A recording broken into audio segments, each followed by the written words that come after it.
Come and listen to a story about a man named Jed. A poor mountaineer barely kept his family fed. And then one day he was shooting at some food, and up to the ground come a bubbling crude oil, that is, black gold, Texas tea. Well, the first thing you know, old Jed's a millionaire. The kinfolk said, Jed, move away from there. Said, California is the place you ought to be. So they loaded up the truck and they moved to Beverly Hills, that is, swimming pools, movie stars. The Beverly Hillbillies.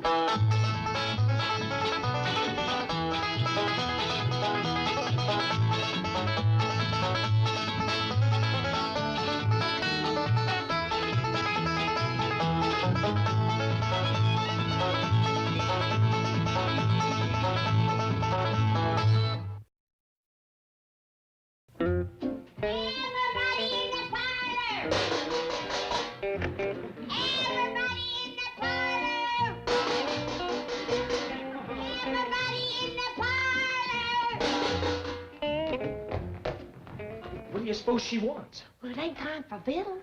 Well, let's find out. Hey, Uncle Jed, it's that time of year. Maybe she wants to give us a tonic. Maybe, maybe not. Hey, I'll bet that's it. She wants to dose us. So, who's afraid of a little sulfur and molasses? Me? Everybody in the parlor.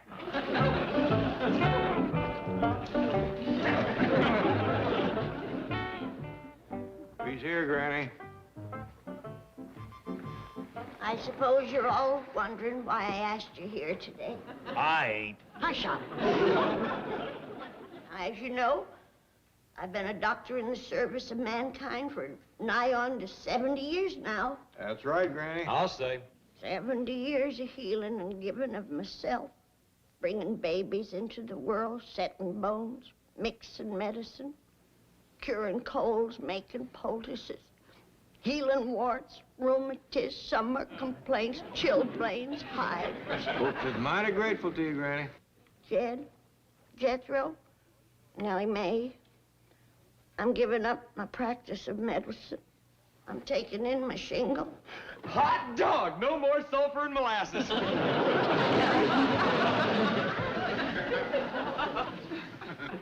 Granny, how come you want to quit doctoring? Can't tell you, Jed. I just know I gotta do it.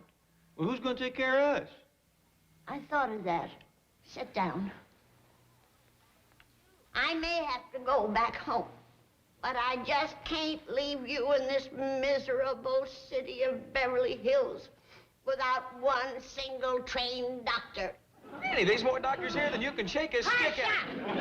Oh, I've decided to train one of you to carry on the traditions of the hypocrite's oath. Well, don't keep looking at me, Granny. I decided I don't want to be a brain surgeon. I want to be a soda jerk. And I want to be a veterinarian. Take care of critters. Well, the choice is yours to make. Thank you, Granny. Yeah, thanks, Gran. And the choice is to learn doctrine or get took to the woodshed. But, Granny... Never mind what, Granny. Hi, Jane. Hello, Mr. Clampett. How do you do, Mr. Clampett? Howdy, Miss Jane. What can I do for you? Well, it's about Granny and her doctoring. Shh, not so loud. Is Granny practicing again? Well, no, that's what I want to talk to you about. She's giving it up. Oh, that's a shame. We're going to miss her stump water and slippery almus and all those other wonderful medicines. Yes, but after all those years of service, she does deserve a rest. Well, that ain't what she's going home for. Going home? You mean back to the hills? Yeah, she's wanting to take her share of the money. Money? She can't think of all those millions of people out here that need her. Well, they ain't exactly been breaking down the door. Anyway, she wants to go home and go into research. Research? Yeah, she wants to devote the rest of her life to finding a cure for freckles. Cure for what? Freckles. Oh, I reckon that ain't the real reason, but that's all I could get her to say. Well, surely something can be done to keep her here. I don't know what. Her mind is set.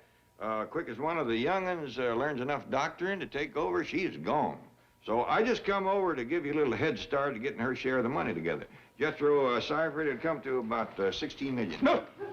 Oh, one good thing. I did talk her out of taking it all home in silver. Wonderful. She'll settle for gold dust.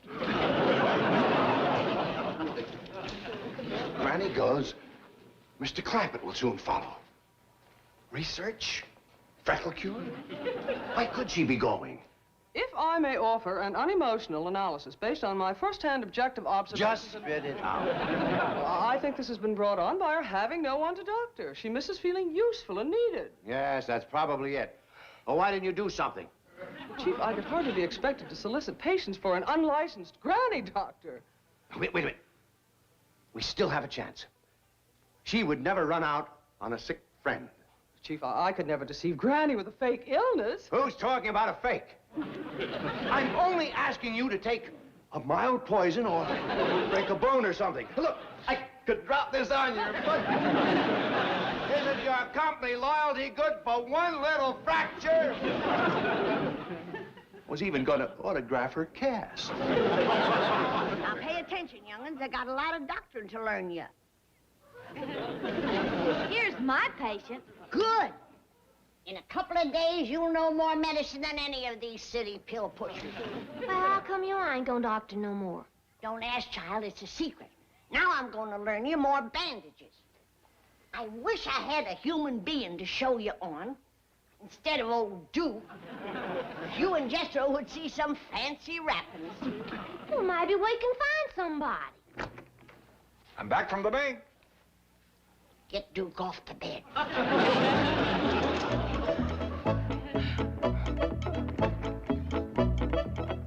File these, please, Miss Hathaway. Oh, it's warm in here. Better turn up the air conditioning. Oh, chief, please, no more. Why not? Well, don't tell me you're cold. I'm freezing. I'm gonna get pneumonia. Oh, good girl. And when you do, I know just the doctor for you. She'll get you right in, no waiting. Dr. Clyburn. What are you running here, a frozen food locker? Hello, boy. Why have you got it so cold, Milburn? Cold? Well, what makes you think it's cold? Well, for one thing, that. Now turn it off. Oh, all right. This girl's probably suffering from exposure. Get your feet-grabbing hands off her. She already has a doctor. All right, then what did he get me over here for? Come into my office. I remembered last week you were around trying to raise $8 million for a new charity clinic. Don't tell me you're going to cough up a donation. You suffer from chronic constriction of the wallet. Roy, how would you like all $8 million in one nice, neat little check? All of it? Well, if you could arrange that, I might even learn to like you. Sit down, Roy. No strings attached? Well, there's just one little thread. Sit down.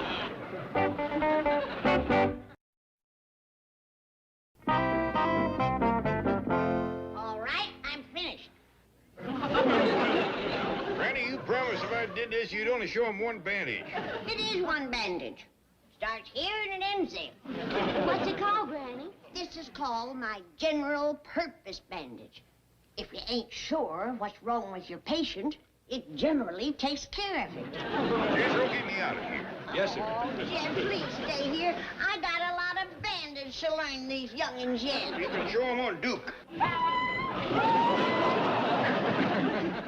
Now unwrap me. Oh, all right. This whole thing is a bunch of nonsense. Learning somebody to take your place just so you can find a cure for freckles? Jed, I gotta do what I gotta do. Here, young'uns, grab hold of this end and yank, not too fast. Last time I unwound one of these, Aunt Tilly went spinning right into the slough. Are you kidding? You want me to go up and ask Granny for advice on how to practice medicine? Even among witch doctors, she's a quack. I'm not asking you to follow the advice. Just listen to her. Make her feel important and needed. You've spent too much time in that cold office. You've got frostbite of the brain. Roy, she'll go back to the hills. I would love nothing better. I've had too many run-ins with that unlicensed, untrained queen of the voodoos. Goodbye, Milburn. Roy, I'm begging you. Forget it. All right. But I can't forget the sick and suffering you're depriving of a bed in the Clyburn Charity Clinic. Who charity clinic? If you help me, I can arrange for Jed Clampett to donate the entire $8 million you need, and he won't care what you name the clinic. That means it would be completed 1 year sooner. No, not with Granny. No. Oh, I'll do it. Thank you.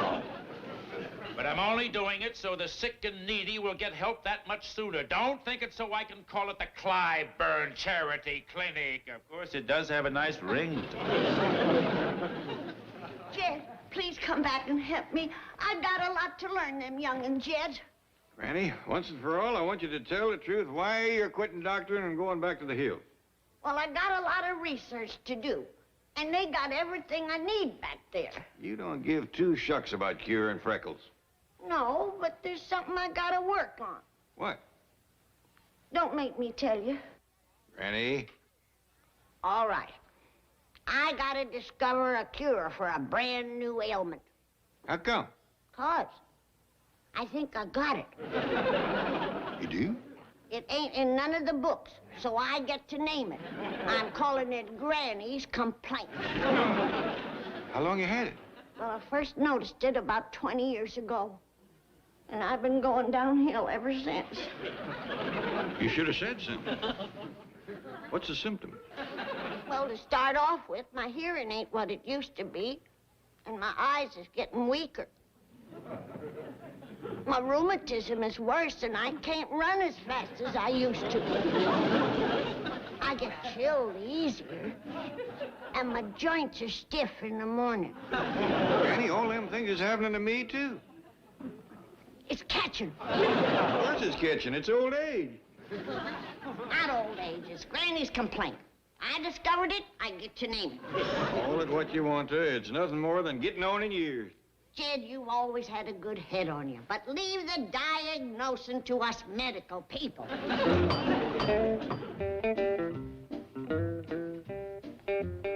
Funny, the last time I felt like this was just before they landed us at Guadalcanal. How do you do, Mr. Clampett? Dr. Clyburn, this is a surprise. I suppose it is. I came to see Granny. Oh, well, I don't know. She ain't in one of her very best moods, and at best, you two get along about as good as two dogs with only one bone. I didn't come to fight with her, Mr. Clampett. I came to ask her advice. Yeah, well, I'm afraid that, Ask her what? Well, I need some medical advice. Oh, well, that's different. I'll tell her. You better wait out here until I talk to her. Sometimes Granny starts shooting before she finds out what flag you're flying.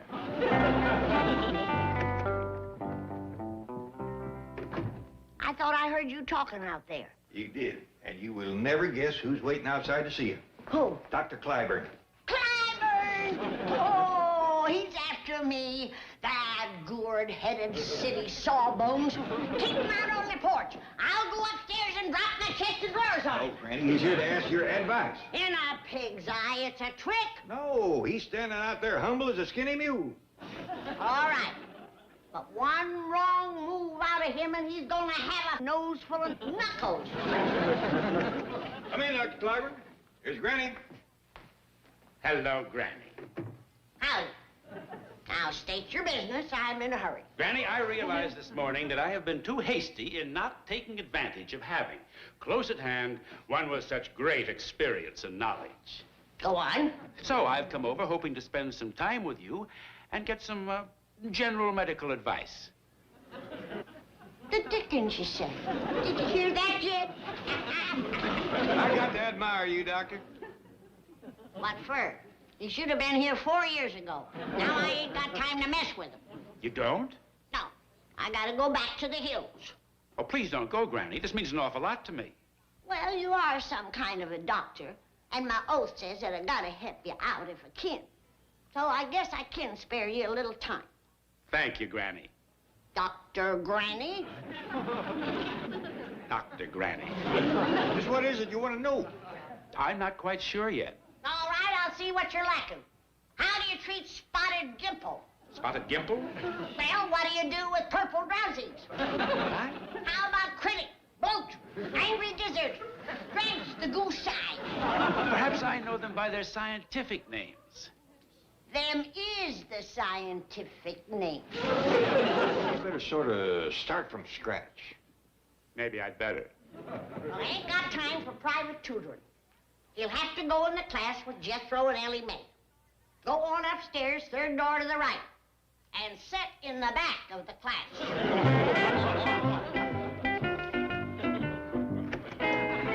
Where are you going this other way? Chief, it's 110 in here. If you won't let me turn the heat down, I'm leaving. Not until your coffee break. I'm suffering from heat exhaustion. Oh, that's awful. Now, come on, I'll take you right up to Dr. Granny. Give up. You can't get me sick enough to go to her for treatment. Why not? Nothing possibly can happen to you. Dr. Clyburn is up there. It's for charity. $8 million. Charity. $8 million.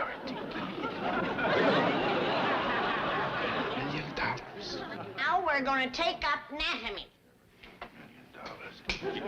Pay attention.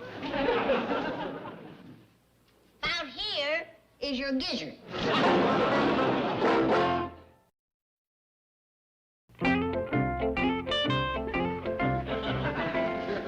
Granny, you know it's against the law to set up your still in Beverly Hills? It's against the law to make corn squeezers. This is my granny's complaint cure. Granny, I told you everybody's going to have Granny's complaint along about age 65. That's why I ain't taking the time to go home to find a cure. Case is an epidemic. While you're at it, I found 2 more symptoms. You have? Yeah, gray hair and wrinkles. It ain't old age, I told you that. And the whole world's gonna thank me when I find a cure. Well, leastways, I'm glad you give up trying to train the young'uns to take over for you. Well, it would have took too long to learn Ellie and Jethro. That's right. That's why I picked Dr. Clyburn. What'd he have to say on it? Well, I was just about to go tell him. He's in the kitchen, learning to make my skunk root dyspepsy potion. Dr. Clyburn, Roy? Oh, hello, Granny.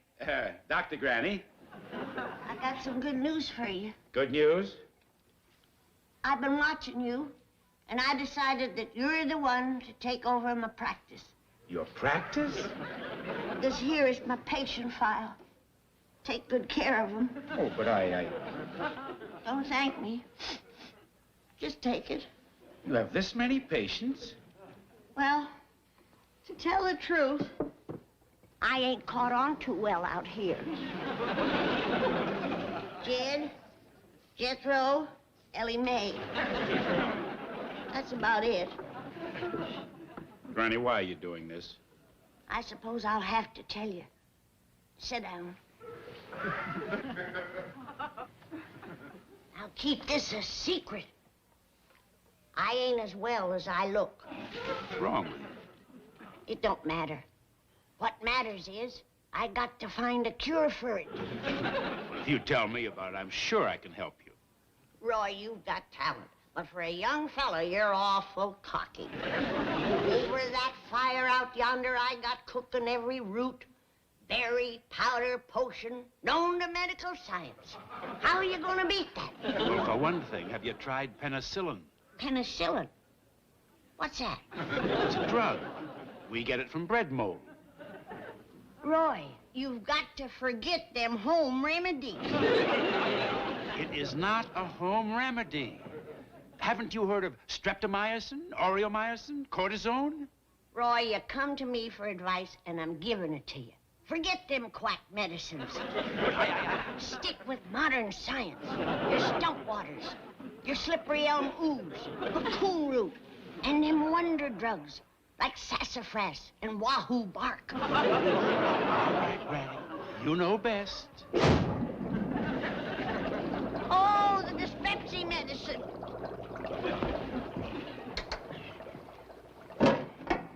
You done ruined the potion. I mix everything in there you told me. I put the lid on the kettle. On the kettle it should be, ain't it?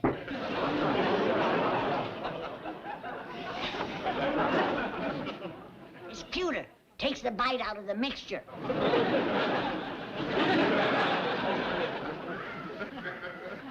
Too late. It's done turned. Chief, this will never never work. Everyone will know you're faking. What else am I going to do? You let me down. I can't depend on Clyburn to keep her here. I categorically deny Now, that I don't have... start that again. Just drive back and try to round up some sick people for Granny. If you have to, hit a couple of pedestrians.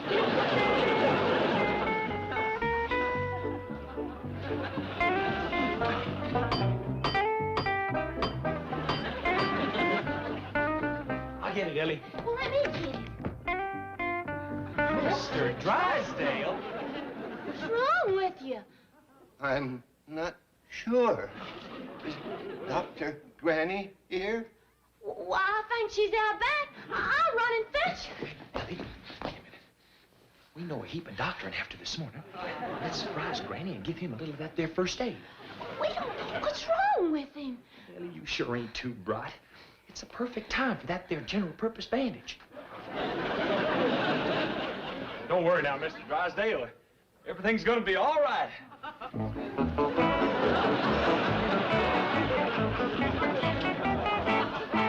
Annie, where's Dr. Clyburn? I just come from the kitchen. He ain't there. I told him to pack his little black bag and move along. I ain't got no more time to mess with him. I thought he was the one going to take over your practice. I couldn't trust my family to a superstitious quack like him. Why, his favorite medicine is moldy bread. Still be living in the dark ages. Whatever it is you're cooking here, it sure is putting out the fumes. It's my first try at a cure, Jed. Dripping through over yonder. 30 or 40 more batches, and I may have found what's going to rid the world of Granny's complaint. Well, even if you don't, you have hit upon a surefire way of taking the leaves off trees. What are you going to do with me? Where's Dr. Granny? Take it easy, Mr. Drysdale. You're gonna be just fine. All right now, nurse. Well, I ain't your nurse. Look, I'll be the doctor today. And tomorrow you can have a turn. All right, now I prescribe a great big dopper of sulfur and molasses. I'll get that. You go on down and heat up some of that crow soup. Now, you stay right there, Mr. Drysdale. We'll be right back. Oh, howdy, Dr. Clyburn. Go on in and see how we fix Mr. Drysdale. You mean Milburn Drysdale is in there? Oh, yes, sir. And if you don't mind, we took the case. Milburn, do you know what you got me into? Don't tell me your troubles. Look what I've gotten myself into. And it's all for nothing. Granny is not going back to the hills. She not? No, so that'll be $8 million. Later. Help me get out of this before Granny sees me. All right, now what about my $8 million? Come on, we'll take your car. Remember, Jethro, tomorrow you're the nurse. Well, why don't we trade off every other week? I'm getting to like this doctor and stuff.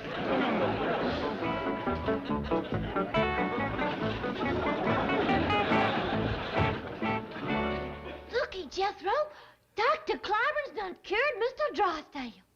What do you mean? That was my general purpose bandage. These hands, they was meant for healing. I got the gift. Jed, I done it. Come quick. Jed, I found the cure, Jed. What's the matter, Granny? Jed, I found the cure, and on the first batch, I've cured Granny's complaint. Granny? There ain't no cure for Granny's complaint. There is now. It took care of all of my symptoms. I'm even seeing twice as good as I ever did before. Twice as far? Twice as many. There's two of everything. I'm even hearing bells I never did hear ring before. There ain't no bells ringing. That's because you ain't had none of my cure. The pains have all gone out of my joints. Instead of chills, I got a nice, warm feeling all over. My rheumatiz has plumb disappeared. I feel like a young'un again.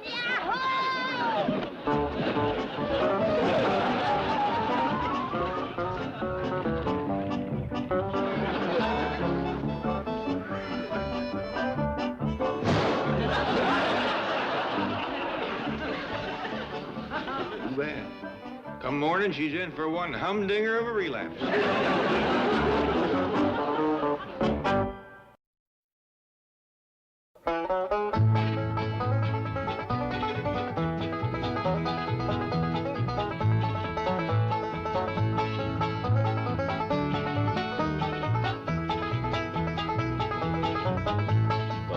time to say goodbye to Jed and all his kin. They would like to thank you folks for kindly dropping in. You're all invited back next week to this locality to have a heaping helping of their hospitality. Hillbilly, that is. Set a spell. Take your shoes off. Y'all come back now. Here? This has been a Filmways presentation.